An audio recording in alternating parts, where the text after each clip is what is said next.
After the release of Chicken Little, the deal with Disney and Pixar was about to expire when Cars would be released. It was at the hands of Chicken Little to see what would happen with the two companies. If it was a financial success, Disney can have a new contract for keeping Pixar. If not, Disney is not allowed to distribute a computer-animated film without the help of Pixar. The result? Unconfirmed. In the eyes of Pixar, it didn't do well. But in the eyes of Disney, it was a major success. In the end, they decided that they couldn't live without each other, so Disney decided that instead of a new contract, they'd buy Pixar for about $7.4 billion, and Pixar's executive producer, John Lasseter, became the chief creative officer for Walt Disney Feature Animation.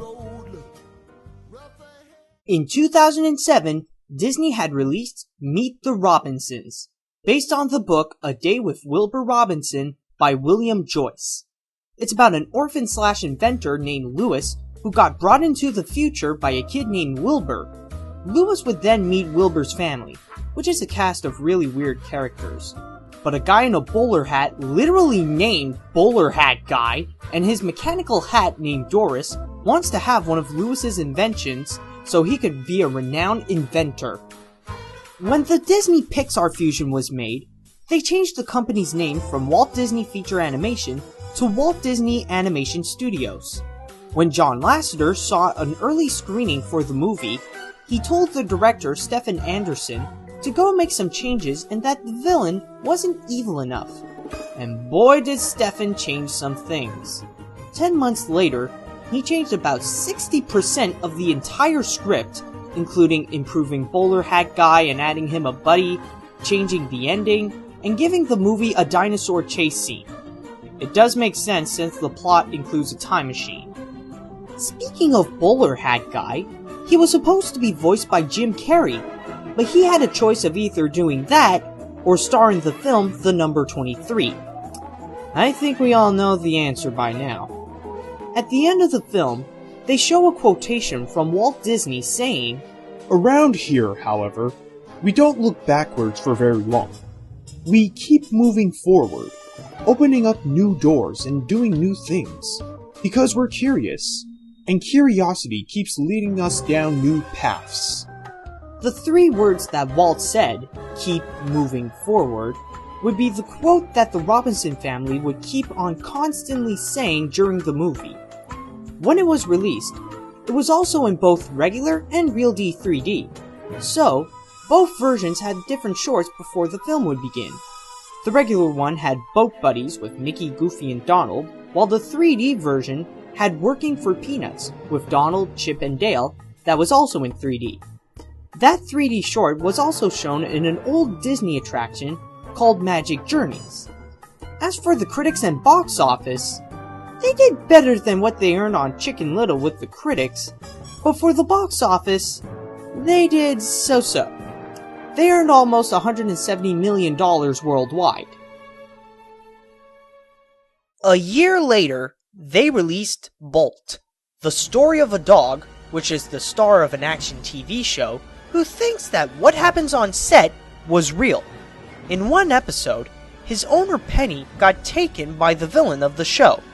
So, Bolt left Hollywood to go find Penny and brought a hamster and a ball named Rhino, who is Bolt's biggest fan, and a cat named Mittens, who tries to wake Bolt into reality.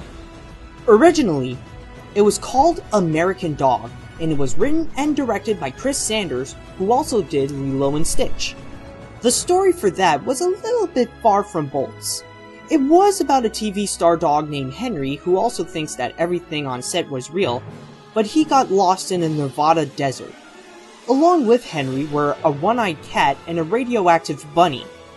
Then in 2006, John Lasseter and other Pixar directors asked Chris to make some changes, but he resisted, so he got replaced by Chris Williams and Brian Howard. After Sanders left, they completed the film in just 18 months instead of 4 years, which is the required time to make a computer-animated movie.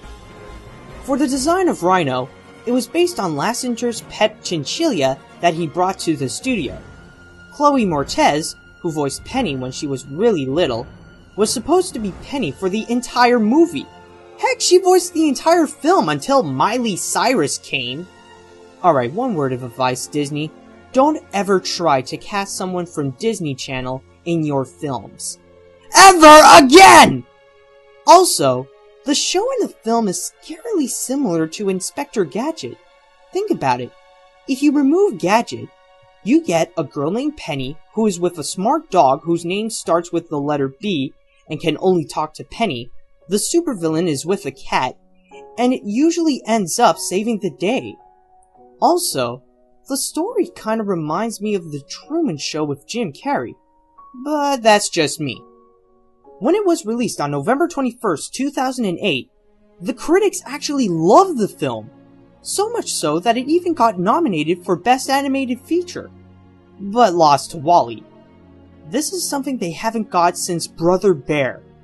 For the box office, it was pretty successful with almost $300 million worldwide, but domestically, they were in 5th place of the highest grossing animated films of 2008, behind the Blue Sky film Horton Hears a Who. In 2009, they released their hand-drawn animated comeback, The Princess and the Frog. It's about a girl named Tiana, who wanted to open her own restaurant, met a frog who is actually a prince, transformed by Dr. Facilier. She kisses him, but turns into a frog herself. Now they both have to find a way to turn themselves back into human. When Ed Catmull and John Lasseter made that deal in 2006, they agreed to bring hand-drawn animation back on the big screen. When John approached Ron Clements and John Mustard to do the film, he told them, "Make what's in your heart. You guys know Disney better than anybody else. What makes a great Disney film? Do what you want to do." Originally, the film was supposed to be called The Frog Princess, Tiana was supposed to be called Maddie, and she was supposed to be a maid. This made a really big controversy, because Maddie's name and her job were considered stereotypical, and people thought the title was meant that she was black. In other words, oopsie! By returning hand-drawn animation, they have to bring some new stuff with them. The cap system, used in many Disney films, was outdated, so to replace it, they used Toon Boom Harmony, a software made in Montreal. To prepare the animators to get familiar with the software and the gadgets, they made a short called How to Hook Up Your Home Theater starring Goofy. The goal for the looks and the style is aiming that of Lady and the Tramp and Bambi for the Bayou. Wait, doesn't Bambi live in a forest and not in a swamp? Alicia Keys and Tyra Banks personally tried to convince the studio that they could do the part of Tiana, but the top contenders were Jennifer Hudson and Anika Noni Rose, which is ironic since they were both on Dreamgirls. Just needed Beyonce to audition and it would have been full circle. For the music, they really want to get that New Orleans feeling, so they put Randy Newman in charge. It was originally Alan Menken and his new lyricist, Glenn Slater, but Lasseter felt that Disney used Menken a little bit too many times to bring him back.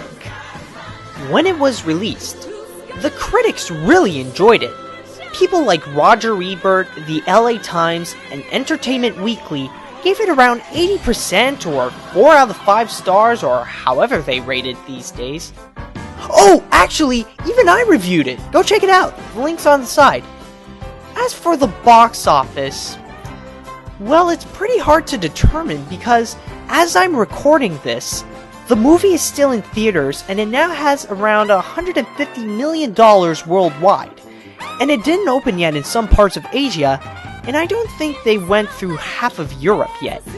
And if you guys still have the chance, go and watch it in theaters. You will love it. And trust me, you will enjoy it more than Alvin and the Chipmunks the Squeak Wall.